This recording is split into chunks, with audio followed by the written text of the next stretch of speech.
अस्सलाम वालेकुम व्यूवर्स, आप देख रहे हैं हमारा यूट्यूब चैनल। मैं फ़रहानुल हसनैन। नुमान भाई मेरे साथ मौजूद हैं। सर क्या हाल है? ठीक है। ठीक ठाक अल्हम्दुलिल्लाह। अच्छा नुमान भाई, हमने रियल एस्टेट के ऊपर जो सीरीज़ की थी और उसमें हमने जो रियल एस्टेट की मुख्तलिफ डायमेंशंस हैं उनके ऊपर वीडियोस की थी जी। और मुख्तलिफ इशूज़ के ऊपर हमने बात की थी। उसके बाद 3-4 महीने का जो गैप आया उसके ऊपर बात करते हैं कि गैप क्यों लिया हमने। और आज जो भी चीज़ें हमने डिस्कस की थी पिछली वीडियोस में उन सबको एक दफ़ा गो थ्रू बिल्कुल करते ऐसे हैं और फ्यूचर प्लान्स के ऊपर बात करते हैं। जी, बिल्कुल। और बेसिकली जैसे फरहान व्यूअर्स भी हमारे जानते हैं कि हमने बड़ी डिटेल के साथ जो है वो पाकिस्तान के रियल एस्टेट स्ट्रक्चर को पहले डिफाइन किया, फिर उसके बाद कंपैरिजन वीडियो की, फिर हमने एक-एक एरा बताया कि जी। किसके एरा में कितना काम हुआ हमारे रियल एस्टेट सेक्टर के अंदर। तो फिर बीच में हमने कुछ अरसे के लिए क्विट कर दिया। उस क्विट की जो मेन रीज़न यही थी कि हमारे यहाँ पे वो रियल एस्टेट जो है मेनली मैं खुद डिसाइड बैठा हुआ था हम्म। कि रियल एस्टेट में 7-8 साल का एक्सपीरियंस लेने के बाद लॉसेस करने के बाद और मेनली लॉसेस की रीज़न जो है वो मैं खुद नहीं था। ओवरऑल हमारी जो इकोनॉमी है और जो पॉलिसीज़ हैं मेनली वो सब जो है उसकी कॉज़ थी। और अभी तो एक पाकिस्तान को जो ब्रेक थ्रू मिला है और उसका क्या इम्पैक्ट पड़ेगा इकोनॉमी के ऊपर, बेशक, रियल एस्टेट के ऊपर, बेशक, इसके ऊपर भी बेशक, बात करते हैं। बेशक। और जैसे मैं बता रहा हूँ कि मेनली मतलब कि वो सारी जो रीजंस है ना, उन रीजंस की वजह से करके हमारे जो रियल एस्टेट सेक्टर के अंदर जो इन्वेस्टर जो क्लाइंटेज है ना वो भी बहुत ज्यादा डिसहार्ट हुआ जी। होता। क्योंकि लॉस अगेन एक बंदा अगर इन्वेस्ट कर रहा है तो उसको तो प्रॉफिट एक्सपेक्टेशन, ठीक है। और जमीन तो वैसे भी एक ऐसी चीज है कि जिसके अंदर लॉस होना नहीं चाहिए। हम्म। वर्ल्ड वाइडली अगर देखें तो जमीन में मतलब क्योंकि अल्लाह ने जो जमीन बनानी है वो बना दी है। अब उसकी प्राइसेस बढ़नी है क्योंकि आबादी बढ़ रही है, डेवलपमेंट बढ़ रही है, तो उसके साथ साथ इन चीजों की प्राइस डाउन नहीं होनी चाहिए। अगर डाउन होती भी है तो टेम्परेरीली कुछ टाइम के लिए कुछ अमाउंट है, लेकिन यहाँ पे तो 60% 70% लॉस में है लोग। उसके फैक्टर्स हमने बड़ी डिटेल से, क्योंकि जो फाइल सिस्टम है, फाइल सिस्टम में डेवलपर है, ठीक है, वो फिर हमारी जो रेगुलेटरी अथॉरिटीज ना होने के लॉसेस जी। हैं उसका हमने कंपैरिजन बताया। फिर हमारे यहाँ पे जो है वो काम किस एरा में हुआ वो हमने बड़ी डिटेलली बताया। एक जिया साहब है जिन्होंने रियल एस्टेट सेक्टर के अंदर कुछ काम किया था, बाकी किसी ने रियल एस्टेट और ओवरऑल उन्होंने सिर्फ एक सेक्टर नहीं पकड़ा, उन्होंने ओवरऑल इकोनॉमी पे काम किया था। जी। और उसके अंदर उन्होंने एक पार्ट बनाया था रियल एस्टेट को, ठीक है। उन्होंने जैसे जोन्स डिवाइड किए थे, इंडस्ट्रियल जोन्स आज तक उन्हीं के चलते आ रहे हैं हमने। तो बाकी जो जो डिटेल्स चीज़ें हैं आप हमारी प्रीवियस वीडियोस के अंदर हमारे व्यूवर्स देख सकते हैं, जी। ठीक है। तो मेनली अब हम आगे चलते हैं कि उस ब्रेक थ्रू के बाद अब क्या रीज़न है, तो वो सबको नज़र आ रही है अच्छा, इस पाकिस्तान वक्त की। जो सबसे एक मेन चीज़ है वो ये है कि फाइनली जो पिछले 1.5-2 सालों से आप कह लें कि जो एक फुल स्टॉप लगा हुआ था रियल एस्टेट को, थोड़ी बहुत बेहतरी देखने को मिल रही है। उसकी जो रीज़न्स है उसके ऊपर भी बात करते हैं। साथ साथ ये भी है कि ऐसी कौन से प्रिकॉशंस हैं जिनको जो हमारे ऑडियंस है या जो इन्वेस्टर्स हैं जो रियल एस्टेट में इन्वेस्ट करना चाहते हैं या बाइंग करना चाहते हैं रियल एस्टेट में, वो किन चीज़ों को फॉलो करें, उसके ऊपर भी इसको हम साथ साथ टच कर फरहान, लेते में हैं। हाल में हमने जब फाइलिंग सिस्टम को डिस्कस किया था तो उसमें मैंने एक चीज बताई थी कि एक्चुअल में रियल एस्टेट फाइल सिस्टम नहीं है। फाइल सिस्टम जो है वो एक इन्वेस्टर्स के जी। लिए एक जो है या एक डेवलपर के लिए रिलीफ होता है कि इनिशियली उसको अपना प्रोजेक्ट लॉन्च करने के लिए जो उसको इन्वेस्टमेंट चाहिए उसके लिए वो कुछ इन्वेस्टर्स एंगेज कर सके। एक्चुअल जो रियल एस्टेट है वो तो ऑन ग्राउंड है। बिल्कुल। वो फाइलिंग तो जिसका कोई एग्जिस्टेंस नहीं है, ये वो कस्टमर के लिए तो है ही नहीं है बिल्कुल भी ना। हम्म। तो अब जो सिनेरियोज पैदा हो रहे हैं ना, अब कस्टमर भी बखूबी इस चीज से वाकिफ है।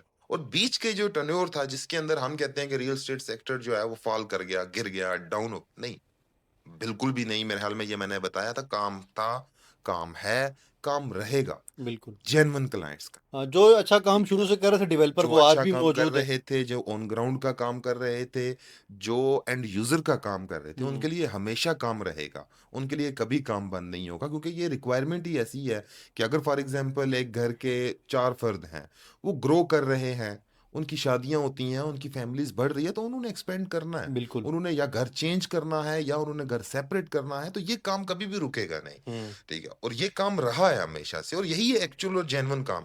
करंटली जो मार्केट है अब वो ग्रो कर गई है उसी लिहाज से, ठीक है। मतलब वो जो जेन्युइन काम था अब लोगों को समझ आ गई है कि हमने कहाँ इन्वेस्ट करना है, कहाँ नहीं करना है।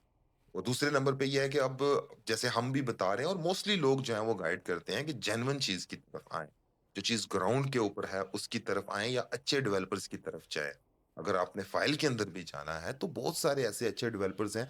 वहाँ लोग कंपैरिजन करते हैं रेट्स का, हमने उसमें बताया था जी। कि बीडब्ल्यूसी जो है, ब्लूवर्ड सिटी जो है, उसके अंदर अब फाइल की प्राइस उन्होंने 12.5 लाख दिया, 12.75, या कम भी थी, 9 लाख भी थी, 8 लाख भी थी उनकी। लेकिन अब जब उन्होंने डेवलपमेंट चार्जेस लगाए हैं तो उसके ऊपर उन्होंने 12 लाख डेवलपमेंट चार्जेस लगा दिए। जी, तो अब उसका कंपैरिजन लोग करते थे उस वक़्त स्मार्ट सिटी के साथ, कि स्मार्ट 18 लाख रुपए में प्लॉट दे रहा है, वो 9 लाख रुपए में प्लॉट दे रहे हैं, हाफ प्राइस के अंदर।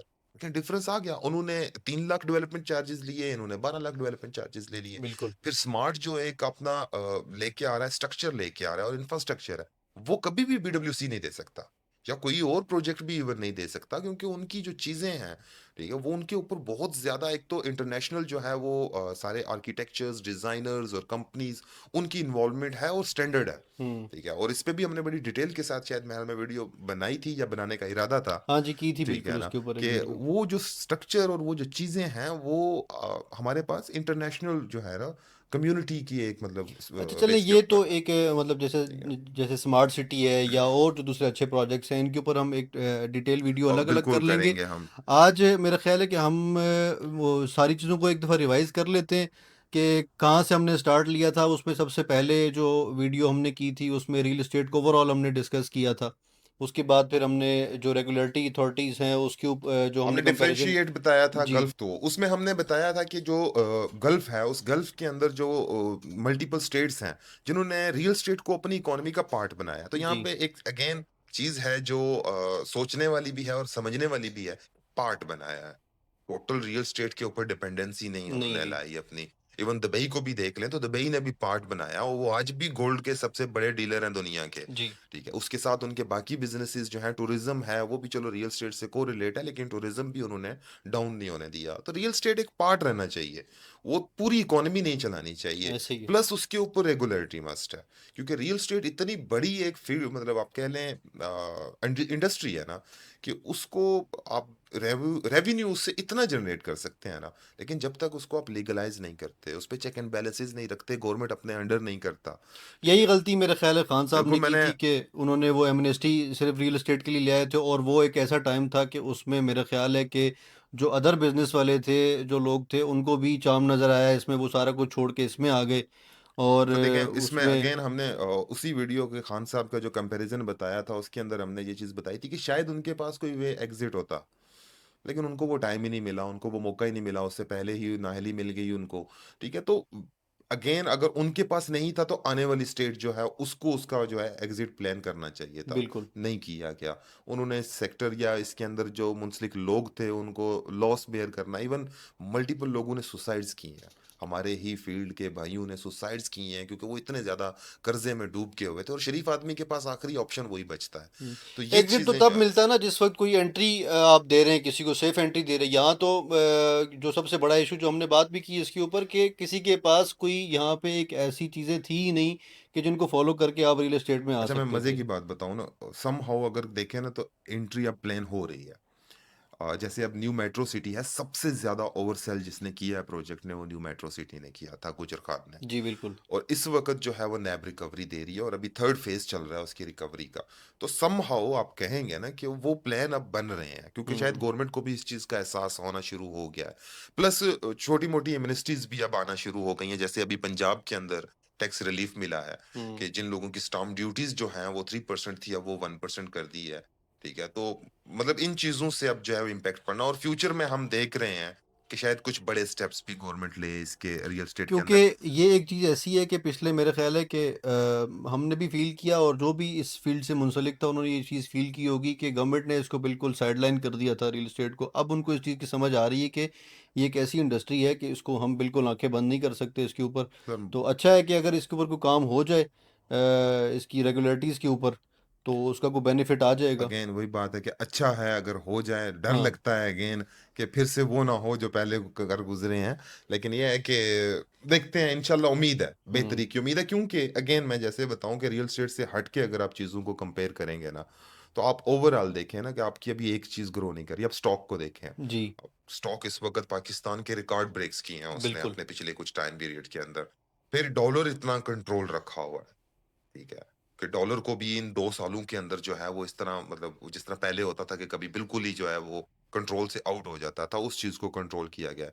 फिर ओवरऑल ये जो अभी पाकिस्तान, जिस अल्लाह ने इज़्ज़त बख्शी है हमें, अल्लाह का बिल्कुल। लाख-लाख शुक्र है, ठीक है, कि वो जो स्टेजेस हैं कि जिसमें पूरी दुनिया और इस वक़्त दुनिया के एक आप समझ लें कि सबसे बड़े आदमी को आप लेके आ गए हैं टेबल जी, टॉक के ऊपर। तो पूरी दुनिया इस वक़्त देख रही है कि वो पाकिस्तान ने किया है, तो इसके भी प्लस पॉइंट्स आएँगे। चलें हम कहते हैं कि अदर जो नेशंस हैं या नेशनल्स हैं वो नहीं करते, लेकिन अपने ओवरसीज़ तो करेंगे। जी। उनका तो एतमाद बना है ना, क्योंकि ओवरसीज़ को जैसे खान ने इज़्ज़त दी या दिलवाई, ठीक है, कि खान ने एक जो है ओवरऑल अपनी कुछ पॉलिसीज़ के थ्रू इज़्ज़त दिलवाई, आज वो दोबारा मिल रही है, ठीक है। अच्छा, चैनल चेंज, ठीक है। ये जो टॉपिक है ना, ओवरसीज़ वाला, अब उसमें ये है कि ओवरसीज़ ने उस वक़्त हमारी गवर्नमेंट के कहने पे, हम खान साहब की बात नहीं करते, गवर्नमेंट के कहने पे उन्होंने कहा कि यार पाकिस्तान हमारा मुल्क है। उन्होंने यहाँ इन्वेस्ट भी किया, अपना पैसा भी लगाया, और जो अपनी मेहनत मज़दूरी की उनकी कमाई थी वो यहाँ पे लगाते गए। अब यहाँ फिर वही बात आती है कि अगर आपके पास कोई एक ऐसा इदारा होता जो उनको सेफ्टी या उनको सिक्योरिटी दे रहा होता, तो उनका वो पैसा भी ना डूबता और उनका वो जो द एतमाद बन पॉइंट गया अगेन था, वही है कि वो वो तो भी ना आज भी टूटता। नहीं है। वो तब भी नहीं था, वो आज भी नहीं है, वो जी, इससे प्रीवियस भी नहीं था। अगेन वो डिक्टेटर्स ने कुछ कोशिश की है, ज़िया ने की, शायद फ्यूचर प्लानिंग में था, मुशर्रफ की प्लानिंग्स में था जी, रेगुलेटरी अथॉरिटी का, खान की भी प्लानिंग में था रेगुलेटरी अथॉरिटी का, लेकिन अगेन शायद उससे ज़्यादा इंपॉर्टेंट उनके लिए कुछ और चीज़ें थीं। लेकिन इस गवर्नमेंट को शायद इस चीज़ का एहसास हो जाए कि ये ज़्यादा इंपॉर्टेंट है, ठीक है ना, क्योंकि रेगुलेटरी अथॉरिटी बनाना इतना को मुश्किल काम नहीं है। जी, एक डिपार्टमेंट, इतने डिपार्टमेंट आप टेररिज्म के अगर खोल के देखें तो कितने डिपार्टमेंट हमारे करंटली चल रहे हैं और वर्किंग में कितने हैं। आ जाके फौजी करती है सब कुछ ना, तो वो जो सिविल डिपार्टमेंट्स हैं वो कहाँ पे एग्जिस्टेंस है। तो किसी एक को रिप्लेस ही कर दें ना इस अथॉरिटी के साथ ना। तो खैर, ये एक अगेन एक लंबी डिबेट छिड़ जाएगी हमारी। हम बैक टू टॉपिक आते हैं कि अब क्या होने वाला है। अच्छा, इसके देखें, इससे पहले मैं ये कहता हूँ कि हम ऑडियंस के लिए दोबारा एक दफ़ा अगर फाइल सिस्टम और ऑन ग्राउंड के ऊपर बात कर लें थोड़ी सी, तो ज़रा अच्छा हो जाएगा कि फाइल सिस्टम जब आया था तो उसने क्या क्या नुकसान उसकी वजह से हुए, और ऑन ग्राउंड क्यों ज़्यादा इंपॉर्टेंट है, जिसकी रीसेल वैल्यू हो, वो प्रोजेक्ट्स क्यों ज़्यादा इंपॉर्टेंट है बजाय इसके कि आप फाइल्स में इन्वेस्ट करें।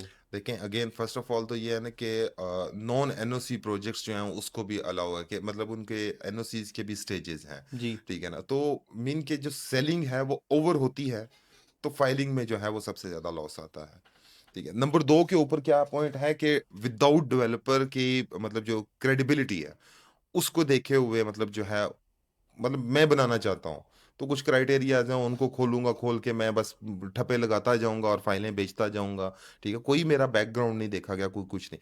फिर मेनली जो सबसे बड़ी चीज़ है ना वो डिमांड है। जी, डिमांड और सप्लाई तो हर मतलब फील्ड या बिजनेस का एक मेनली जो है ना वो एक कुंजी है, ठीक है। तो हमारे यहाँ पे क्या है कि अब जैसे हमने उसमें रेलिवेंट बताया था दुबई का, कि दुबई का जो डिपार्टमेंट है रीरा, अगर जैसे मलिक साहब अब यहाँ से छोड़ के वहां पे गए ना, तो मलिक साहब अपनी मर्जी से जमीन लेके वहां पे डेवलपमेंट नहीं कर पाएंगे जी, कभी भी, ठीक है। मलिक साहब को रीरा गाइड करेगा, जी। ठीक है ना, कि हमें इस एरिया में इस प्रोजेक्ट की रिक्वायरमेंट है, उसके ऊपर रीरा एक फिजिबिलिटी बना के देगा, ठीक है, और मलिक साहब उसको डिलीवर करेंगे, और जो पैसा है सारा वो ठीक उसके है। अकाउंट्स में रहेगा। वो उसकी तो एक अलग, जैसे हमने पूरी वीडियो बताई है कि रीरा काम कैसे करता है, जी। कि रीरा ने उसकी स्लैब्स रखी हुई हैं, ठीक है। तो हमारे यहाँ पे क्या है कि हमारे यहाँ पे कोई भी एक्स वाई जी बिल्डर यहाँ उठेगा, तो मलिक साहब कहते थे कि मैं ठीक है। अपनी फाइल को पहिए लगाता हूँ। सर वो लगते हैं तो यहाँ हमारे यहाँ पे तो यहाँ फिर रीरा कम ये, होते हैं ना। तो यहाँ यहाँ हमारा रीरा रीरा ये हमारा था। पहिए हैं, दो पहिए हैं बस, वो लगने जरूरी होते हैं। तो पहियों के साथ आत्मा का भाई भी बहुत इंपॉर्टेंट है भाई। तो सिर्फ पहिए नहीं, ऐसे नहीं मलिक काम साहब खैर करते एक हैं ना। लेजेंड आदमी है, तो उन्होंने एक पूरा इसको वाकई इंडस्ट्री जो बनाया है वो मलिक साहब ने बनाया है, इसका क्रेडिट बेशक उनके लिए बनाया है। है, लेकिन अगेन ना, मलिक साहब को भी तो किसी ने नथ डालनी थी ना, इतना खुला नहीं छोड़ना था ना। अब आप उसके साइड इफेक्ट्स, आप मैंने जैसे शायद प्रीवियस बताया था कि उसके साइड इफेक्ट्स अलग है, कि अभी तो सिर्फ मलिक साहब गए हैं और दुनिया को या पाकिस्तानियों को यही पता है कि मलिक साहब छोड़ जी, के गए हैं। असल तो बात ये है। असल तो जो मलिक साहब के पीछे उनके इन्वेस्टर्स गए हैं, बिल्कुल। उसके पीछे जो मनी लॉन्ड्रिंग्स हुई हैं और जो पैसा बाहर गया है, वो जो साइड इफेक्ट्स देगा और वो जिन लोगों को बेनिफिट्स देगा वो आपको फ्यूचर में दिखेंगे, लेकिन हम खैर। पिछले 3-4 सालों से देखें अगर, तो सिर्फ मलिक साहब ने जितने भी प्रोजेक्ट्स थे इस वक्त वो माइनस में ही चल रहे हैं। एग्जैक्टली माइनस में क्या, तो वो लोग डरते हैं कि कहीं मतलब उनके हेड ऑफिसेज देखें तो खाली पड़े हुए हैं, जी। वहां पे कोई बंदा नहीं दिखता आपको, ऐसे सुनसान हुए हुए हैं वहां पे। अच्छा, एक चीज़ हमने और जो डिस्कस की थी, उसको भी मैं कहता हूँ एक अच्छा, दफ़ा फाइलिंग दोबारा। के अंदर मैं थोड़ा सा डिटेलिंग में डिटेल क्या थोड़ा सा क्विकली बता देता ठीक हूँ। है। फाइल में हमारा जो मेन कंसर्न था, एक तो डेवलपर की क्रेडिबिलिटी थी, दूसरा ओवर सप्लाईनेस थी हमारे, उसके ऊपर कोई चेक एंड बैलेंस ना होना, और थर्ड नंबर पे जैसे मैंने बताया कि अनप्लान्ड प्रोजेक्ट्स हैं, ठीक है, वहाँ की नीड है नहीं है और वहाँ के ऊपर जो है वो प्रोजेक्ट स्टार्ट होता है। तो ये मेन कीज़ हैं जिनकी वजह से करके, और फिर जो चौथा फैक्टर मोस्टली ये है कि डिलीवरी ना हो पाना, ठीक है, ओवर सेल ही उसकी एक मेन रीज़न है, क्योंकि डिलीवर उतना ही होगा जितनी या तो रिक्वायरमेंट है, या जितनी लैंड अवेलेबल है, या जितनी डेवलपर की क्रेडिबिलिटी है। हम्म। तो अब समहाउ ऐसा भी है कि कुछ प्रोजेक्ट्स डिलीवर हो भी जाते हैं, लेकिन उसके बावजूद भी उनके ऊपर अच्छा प्रॉफिट गेन नहीं हो पाता।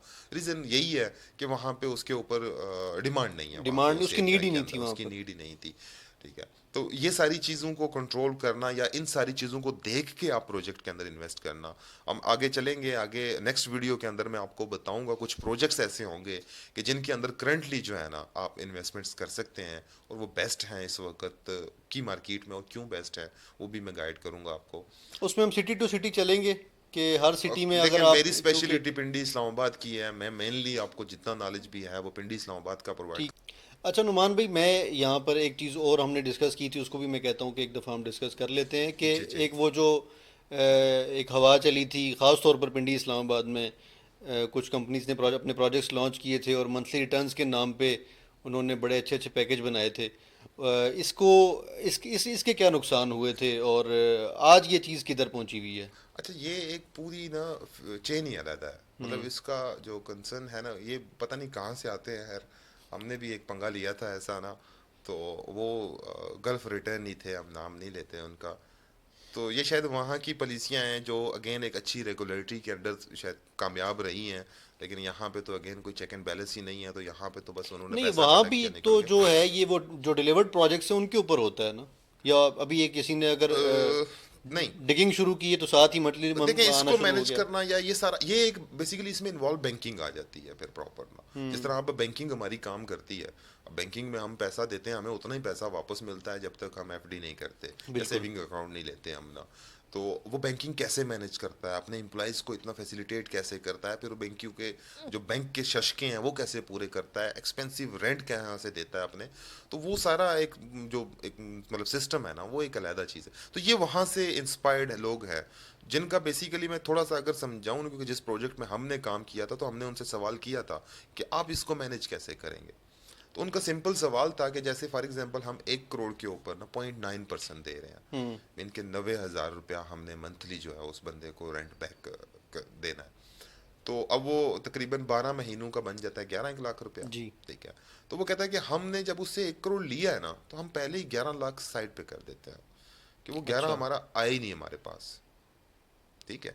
और फिर उस 90 मतलब जो, या फॉर एग्जांपल 89 बचता है, उससे हम जो मटेरियल परचेज करना होता है ना, हम वो परचेज कर लेते हैं। जैसे फॉर एग्जांपल स्टील ले लें, अब हमारे यहाँ पे मतलब अज़लों से ये काम चलता आ रहा है कि हमेशा प्राइजेज अप ही गई हैं, डाउन जाने वाला इतना है नहीं है।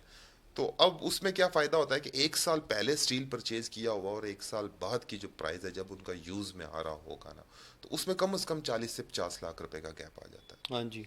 तो वहाँ पे उनको 11 लाख उस बंदे को पे बैक करके रेंटल, फिर भी उनको जो मार्जिन है वो 20, 25, 30 लाख रुपए का मार्जिन आराम से मिल जाता है उनको। तो ये जो उनकी एक पॉलिसी होती है, इसी तरह आप सीमेंट को ले लें, इसी तरह आप ईंटों को ले लें, या बाकी मटेरियल को ले लें, तो वो मतलब जब जब उनके इस्तेमाल में आने वाली चीज़ें हैं उनको वो परचेज करते हैं, और फिर इन्वेस्टमेंट भी अगेन वो इन आउट होती रहती है। और मेनली उनका जो फोकस होता है ना, कि वो बाय बैक के ऊपर होता है, कि फॉर एग्जांपल आपको उन्होंने कमिट किया, मैं ग्राउंड फ्लोर पे आपको शॉप नंबर 10 दे रहा हूँ, ठीक है, इसके एवज, और उसका आपको रेंट आएगा, और 1 साल बाद आपको अमाउंट की ज़रूरत पड़ती है, आप उसको कहते हो मेरी अमाउंट पे बैक कर दो। अच्छा, इसके अलावा रेंटल के अलावा उनका एनुअल वो भी है, इंक्रीमेंट भी है, कि 1 करोड़ की चीज़ है, जी। साल के बाद आपका उसके ऊपर 10% इंक्रीमेंट भी लगेगा, मतलब आपको जब रिटर्न आएगा तो 9 लाख जो आपने रेंट लिया है प्लस आपको 1 करोड़ 10 लाख आएगा, 10 लाख वो भी ऐड ऑन होगा। तो उसने अगर 50 लाख बचाया तो उसका गया कितना है, तकरीबन 20 लाख रुपया, ठीक है। तो उसने 30 लाख रुपया उसमें से जो है वो सेव कर लिया। अब उस 30-30 करके, ठीक है, उसके लिए अब उसका प्रोजेक्ट बनाना आसान हो गया, या उसके अंदर मार्जिन बढ़ाना आसान हो गया, तो फिर बने ठीक क्यों है। नहीं प्रोजेक्ट? अच्छा, कंपनीज बनते भाग जब नहीं है, गई, उसमें लोग थोड़ा यहाँ से सा गायब हो गए। मिसकैलकुलेट चीज़ें होती हैं, ठीक है, जहाँ जिसकी थोड़ी सी बैंकिंग वीक हो गई है, जी। प्लस ये है कि समहाउ उनके साथ भी हैंड्स हो जाते हैं, ठीक है। अब मोस्टली हमारे एक जानने वाले हैं, उन्होंने जैसे ही मेरे हाल में तकरीबन 2 साल पहले की बात है, कुछ इन्फ्लेशन आया, उसकी वजह से उनको एक्सपेक्टेड था कि रेट हाई जंप लेगा, ठीक है। स्पेशली सीमेंट और स्टील का। तो उन्होंने ऐसे ही मार्केट से पैसा कलेक्ट किया और उन्होंने स्टील रिजर्व कर दिया। अब जिस मिल से या कंपनी से उन्होंने स्टील रिजर्व किया, बाद में वो मुकर गए। कंपनी मुकर गई? कंपनी मुकर गई, हम स्टील ही नहीं देते। अच्छा। ठीक है। तो अब ऐसे सिनेरियोज में जाके क्या होता है कि फिर बंदा ये कहता है चल ठीक है, स्टील नहीं मिलता, मेरे पैसे तो मिल जाए। हाँ। ठीक है, कि उससे मैं या तो पे बैक कर दूं थोड़ा बहुत लॉस खा के ना। तो जो लोग समहाउ वो भी लेट मिलते हैं, डिलीवर लेट होते हैं। फिर प्लस इसमें ना लोगों ने एडजस्टमेंट्स किए हैं। एक्चुअल में जो नॉन डिलीवरी की मेन रीजन है ना, वो एडजस्टमेंट की है। कि फॉर एग्जांपल के आपके पास एक बड़ी गाड़ी है, V8 जी। हो गया, आपको उसकी अमाउंट से ज्यादा, कि अगर फॉर एग्जांपल वो 2.5 करोड़ की बिक रही है तो वो 3.5 करोड़ में ले रहा है। हाँ। इस लालच में कि मैं इसको बेचूंगा, मैं पैसा उधर डाल लूंगा, उधर से मैं रेवेन्यू जनरेट कर लूंगा। ठीक है, तो वो जो मिस कैलकुलेशंस है ना, वो ले डूबी हैं लोगों को। फिर दूसरे नंबर पे ये है कि कुछ लोगों की वैसे नीयत भी नहीं होती हाँ, मैं कि यही बात उन्होंने करना डिलीवर चाह रहा था कि करना ये जो है। आपने ठीक है, सारी बस ये है बातें कि की, तो बड़ी आइडियल सिचुएशन आपने बयान है, कर दी ना सबके कि ऊपर नहीं अगेन इम्प्लीमेंट हाँ। होती, कुछ कुछ करके कैटेगराइज्ड होते हैं। अगेन सारे अंडे गंदे नहीं होते। तो मछली एक ही होती है, ठीक है, जो तालाब पूरे को बदनाम करके रख देती है। तो इसमें तो तो फिर ये है ना कि तो सिर्फ रियल एस्टेट का नाम यूज़ हुआ, अदर साइड इसमें बिजनेस कुछ और चल रहा था, या एग्जैक्टली exactly, कुछ जो लालची लोग थे उनकी लालच का इन्होंने फ़ायदा उठाया। आज ना वो कंपनीज एग्जिस्ट करती हैं, लोग जो हैं वो अपने वो स्टाम्प लेके कभी ये कोर्ट में अच्छा जा रहे वैसे हैं, कभी किसके पास, मेरा कभी। जो सिनेरियो है या मानना है ना, मैं हमेशा से जितनों को भी गाइड किया है ना, मैं उनको हाई राइज के अंदर लेके जाने का हकदार ही नहीं होता। क्योंकि कंपैरिजन के अंदर कॉस्ट में देखें और फिर रिटर्न के अंदर देखें ना, तकरीबन ऑलमोस्ट सेम सेम पड़ता है। हम्म। फिर अगर आप एक बड़े प्लाजे के अंदर एक यूनिट परचेज कर रहे हैं, अगर फॉर एग्जांपल जैसे हम इमारात का नाम ले लें, तो ग्राउंड फ्लोर की शॉप जो है कम से कम 3 से 4 करोड़ रुपए में अभी मिल रही है। तो ठीक है। 3 से 4 करोड़ रुपए में आपको आराम सुकून से इसी लोकेलिटी में जहां हम इस वक्त अवेलेबल हैं, बैरिया के सराउंडिंग के अंदर, आपको 10 मरले का घर मिल रहा है। हम्म। अब वहां से आपने अगर रेंट लेना है 1 से 1.5 लाख रुपया, तो 10 मरले के घर का भी आपको रेंट आराम से 1.5 तक आ जाएगा। बिल्कुल। तो फिर एक प्रॉपर्टी आपकी इंडिविजुअल ओनरशिप के अंदर है, एक प्रॉपर्टी आपकी शेयर्ड ओनरशिप के हम्म। ऊपर है।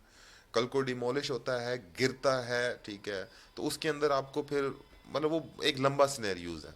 ठीक है, तो उसके बजाय फिर आप अपने आप को सेफ एंड पे रखें।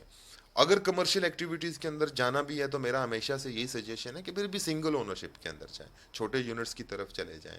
ठीक है, लेकिन सिंगल ओनरशिप की तरफ जाएं। मैं कभी भी किसी को इवन देन अपार्टमेंट सजेशन नहीं देता लोगों को, क्योंकि अपार्टमेंट का ट्रेंड भी हमारा कराची तक महदूद ही है, उससे आगे अभी तक हम नहीं उसको एक्सेप्ट कर अब पा थोड़ा रहे। बहुत आना यू शुरू नो, हुआ है लाहौर और इस्लामाबाद की तरफ। वो भी अगेन लेकिन अच्छे ये कि प्रोजेक्ट्स, और हाँ, वो एक्सपेंसिव बहुत हैं। बहुत ज़्यादा ठीक एक्सपेंसिव है, है, मैं यही लेकिन कहने लगा अपनी था। लोकेलिटी में देखें, आप फॉर एग्जांपल F6 के अगर अपार्टमेंट्स देख लें, जी। या आप F10 के अपार्टमेंट्स देख लें, तो F10 में घर की प्राइस के कंपैरिजन में वो भी बहुत सस्ता है हाँ जी। उस लोकेलिटी के लिहाज से। लेकिन प्लस वो मेंटेन्ड है। इस पे भी हम बड़ी डिटेल सर्विस से वीडियो अपार्टमेंट्स बना है वो। चुके हुए हैं कि हाई राइज क्यों फ्लॉप होता है, उसकी हम्म। भी हम बड़ी डिटेल से, कि उसमें मेंटेनेंस जो है उसका ख्याल नहीं रखना, कल को वो बिल्कुल खंडर बनते जाते हैं, और उसमें मल्टीपल इश्यूज जो सेपेज का, सेवरेज का, और उनको ना कंट्रोल कर पाना, तो उसकी वजह से करके अगेन फिर इन सारे लांजू से बेहतर है आप एक सिंगल ओनरशिप का घर ले लें। बिल्कुल। इंडिविजुअल ओनरशिप जो आपके अपने नाम पे होगा, आपके अख्तियार में होगा।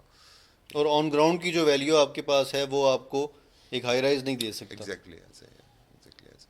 तो अगेन आगे हम चलें अगर, तो इन सब चीज़ों का लिंक आके जुड़ता है हमारे इस चीज़ के साथ कि हम वापस क्यों आए। जी। ठीक है, तो हमारा वापस आने का वजह ये है, जैसे अमेरिका आया, हम कहते हैं आप भी आ जाओ। ठीक है, तो मेनली अब बहुत सारी चीज़ें जो है ना वो चेंज हो रही हैं। अब जो ग्रोथ है वो उस तरह आर्टिफिशियल ग्रोथ नहीं है। अब जितनी भी आपने देखी है कि 2 सालों में भी, इवन अगर 2 साल प्रीवियस अगर जाके रेट कंपैरिजन करें ना, तो कोई फर्स्ट ऑफ ऑल तो बायर ही नहीं था। अब स्लो स्लो आपका बायर डेवलप हुआ है, अब जी। स्लो स्लो आपकी ग्रोथ स्टार्ट हुई है।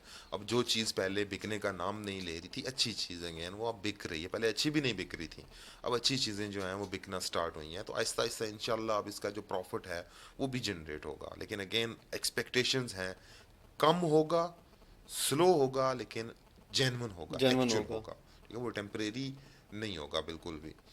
और यही रीज़न है कि आज यहाँ पे दोबारा आने की, कि कुछ ऐसे प्रोजेक्ट्स हैं जिन्होंने इस बैड टाइम के अंदर भी ना जैसे हमने मार खाई है उन्होंने भी मार खाई है, जबकि उनकी कोई अटेंशंस ऐसी नहीं थी। उनकी अटेंशंस जो हैं वो लॉयल थी, ठीक है, अपनी डिलीवरी की थी, कमिटेड जो जो भी कमिटमेंट्स थी ना। तो ज़रूर अब इस वक्त जो है ना, इवन हमारे रियल स्टेट से बिलोंग जितने भी भाई हैं ना, उनको भी ये मैसेज है कि आप भी वापस आएँ, ठीक है, घरों पे ना बैठें, ठीक है, आके अपना अपना जो पार्ट है वो आके दोबारा से इंशाल्लाह ज्वाइन करें इसको। और और ऐसा ही होगा जब सारे ज्वाइन करना शुरू होंगे तो सर्कुलेशन दोबारा स्टार्ट होगी, और बिज़नेस जो है उसमें भी थोड़ी जान आएगी। और यही अगेन वही बात है कि ये एक प्रॉपर इंडस्ट्री है, और जब ये ग्रो करना शुरू करेगी तो उसका बेनिफिट डेफिनेटली जो है वो इकोनॉमी को भी होगा। बिल्कुल ऐसा ही है फरहान भाई। इवन हमारे यहाँ पे जो कुछ लोग गए थे निकल के दुबई चले गए थे, अब तो दुबई का भी हाल बुरा ही है। तो उम्मीद है कि वो भी अब वापस आएंगे, और बाकी भी अब ओवरऑल जो गल्फ़ के अंदर से है, पाकिस्तान की वैल्यू अब काफ़ी अल्हम्दुलिल्लाह इम्पोर्टेंट और वैल्यूएबल चीज़ें मतलब हुई हैं इस सारे टन्योर के अंदर, वो भी काफ़ी ज़्यादा पॉजिटिव इमेज देंगी हमें और एक चेंज लाएंगी। उसके साथ अगेन जैसे मैंने प्रीवियस बताया है कि ओवरसीज़ भी अब वापस आना शुरू होगा, जी। ठीक है। और मेनली रीज़न सबसे बड़ी यही है कि अब ग्रोथ जेन्युइन होगी, और उम्मीद यही है कंट्रोल्ड भी होगी विदाउट रेगुलेटरी। इंशाल्लाह उम्मीद है कि रोल जो है अब इस सेक्टर के अंदर भी रेगुलेटरी का ही चलेगा, गवर्नमेंट का, इसको कंट्रोल्ड और इसको जेन्युइन रखना और इसको परमानेंट रखना। क्योंकि अब हम अगेन मुझे नहीं लगता कि शायद स्टेट को भी इस चीज़ की समझ में आ गई है कि हम दोबारा इस तरह का कोई भी डाउनफॉल जो है ना वो बेयर कर सकते हैं। जी। इवन अभी कुछ प्रोटेस्ट जो प्रीवियस इन 2 सालों के अंदर हो करने की कोशिश की गई है, तो स्टेट ने बड़े टेक्निकल तरीकों से उनको भी कंट्रोल किया है क्या। और इवन देन लास्ट ये जो टीएलपी का हुआ था, उसमें क्लियरली गवर्नमेंट की तरफ से, स्टेट की तरफ से मैसेज भी दिया है कि हम ये अफोर्ड ही नहीं कर अफोर्ड सकते, नहीं कर सकते। ठीक है। ये हमारी तो आवाम को भी और इन हलकों को भी समझने की ज़रूरत है कि अब पाकिस्तान इन चीज़ों का मुतामिल नहीं हो सकता कि जो पाकिस्तान की सालमियत को भी नुकसान पहुंचाए, और इकॉनमी को बेसिकली सबसे ज़्यादा उसका असर उसके ऊपर होता है। बिल्कुल ऐसे ही है फरहान, और अब काफ़ी हद तक समझ आ गई है, उन्होंने बेशक डंडे से समझाया है लेकिन समझ आ गई है उनको भी ना। तो अब कंट्रोल्ड है, क्योंकि एक मजहबी जमात को रोकना जी। बहुत बड़ी और अचीवमेंट है। पाकिस्तान में तो वैसे ही मज़हब के ठीक है, नाम पे मज़हब लोग के बहुत नाम पे ज़्यादा लोग बहुत इश्तिहाल ज़्यादा अंगेज़ी दुनिया उनके में अंदर। होता है, सिर्फ पाकिस्तान के जी। अंदर नहीं होता। हमें तो बिल्ट इन दिया गया था पार्टीशन के साथ ही। तो खैर, आपका कोई सवाल है तो। मेरा ख्याल है इसको आज हम इसी इन्हीं नोट्स के साथ वाइंड अप करते हैं, और इन फ्यूचर जो हमारे फर्दर प्लान्स हैं उसके अंदर हम जो रावलपिंडी इस्लामाबाद की बिलखुसूस जो सोसाइटीज़ ऐसी हैं, या जो कुछ ऐसे अच्छे प्रोजेक्ट्स हैं जो जिनके अंदर इन्वेस्टमेंट की जा सकती है, जो आपको अच्छा रिटर्न दे सकते हैं, उनको भी सामने लेकर आएंगे और अपनी ऑडियंस को उनसे मुतारिफ़ बिल्कुल करवाएंगे। इंशाल्लाह। मेरे प्लान्स अगेन जैसे हमने प्रीवियस भी एक एक चीज़ को बड़ी बारीकी के साथ डिफाइन किया, आगे भी इंशाल्लाह जो प्रोजेक्ट सजेस्ट करेंगे हम, जी। एक तो पर्सनली हम उसके खुद भी उसकी सेलिंग कर रहे होंगे, दूसरे नंबर पर यह कि आपके हर सवाल का पहले जवाब देंगे, ठीक है। अभी हम नेक्स्ट इंशाल्लाह उसकी एक एक बारीकी बताएंगे, क्यों इम्पोर्टेंट है, करंटली क्यों इम्पोर्टेंट है, या जो इन 2 सालों में भी वो क्यों इम्पोर्टेंट था, क्या क्या उन्होंने फेस किया है, और क्या क्या उनके जो आने वाले प्लान्स हैं, और किन वजूहात की वजह से करके वो परफेक्ट हैं, इंशाल्लाह वो सब बताएंगे। गंदे प्रोजेक्ट की तरफ बिल्कुल मत जाएं, अच्छे प्रोजेक्ट में इन्वेस्टमेंट करें, बेशक 4 पैसे ज़्यादा लगा लें ताकि आपका पैसा सिक्योर रहे, ना कि आपका पैसा रिस्क पे रहे, ठीक और है। अपना ग्राउंड वर्क पूरा करें, सिर्फ लालच में आकर बिल्कुल ऐसे ही। चंद पैसों के लिए अपने जो एक आपने में सारी उम्र की मेहनत की कमाइयाँ लोगों की होती हैं, वो और मेरे हाल में फिर हमने इससे नुकसान भी होता प्रीवियस है। अपना कांटेक्ट नहीं दिया, हम जी। अभी हम इस नेक्स्ट वीडियो में हम वो इंशाल्लाह करते हम हैं। अपना कांटेक्ट नंबर भी ड्रॉप करेंगे। मज़ीद किसी का कोई क्वेश्चन होता है वो डायरेक्टली भी हमें अप्रोच बिल्कुल। कर सके, और इंशाल्लाह हमारी तरफ से कमेंट पूरी सेक्शन इन्वेस्टमेंट आपके लिए करना मौजूद ना है। करना वो आप अगर मतलब हमारे जो भी कस्टमर्स हैं उनकी अपनी चॉइस है, लेकिन हम अपनी तरफ से अपना बेस्ट दे के उनको गाइड करेंगे और फेयर गाइड करेंगे। बाइसनेस के साथ नहीं करेंगे कि ये अच्छा है वो बुरा है, बिल्कुल भी ऐसा नहीं होगा इंशाल्लाह। तो व्यूअर्स, ये थी आज की हमारी एपिसोड। मिलते हैं एक अगली वीडियो के साथ। अल्लाह हाफिज़। अल्लाह हाफ़िज़।